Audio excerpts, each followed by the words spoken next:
દિલ્હીના જિમ્નાસ્ટિક ટ્રેનરની હિમાચલ પ્રદેશથી ધરપકડ. ફિઝિકલ ટ્રેનિંગના બહાને દિલ્હીથી સુરત આવી 16 વર્ષીય સગીરા પર બળાત્કાર ગુજાર્યો.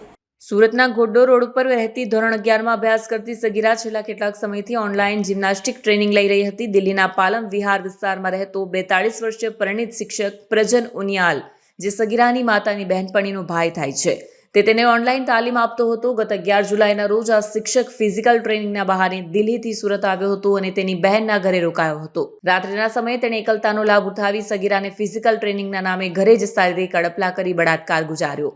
આ ઘટના બાદ સગીરા માનસિક રીતે ગુમસુમ અને ગમગીન રહેવા લાગી. પરિવારજનોએ તેની પૂછપરછ કરતા આખી ઘટના બહાર આવી.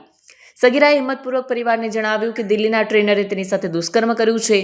પરિવારે આ ઘટનાથી આઘાત પામી ઉમરા પોલીસ સ્ટેશનમાં ફરિયાદ નોંધાવી હતી. પોલીસે તાત્કાલિક પોક્સો એક્ટ અને બળાત્કારની કલમો હેઠળ ગુનો દાખલ કર્યો. તપાસ દરમિયાન જાણવા મળ્યું કે આરોપી ટ્રેનર ઘટના બાદ હિમાચલ પ્રદેશ ભાગી ગયો હતો. ઉમરા પોલીસની ટીમે ત્વરિત કાર્યવાહી કરીને આરોપી પ્રજન ઉનિયાલની હિમાચલ પ્રદેશથી ધરપકડ કરી છે.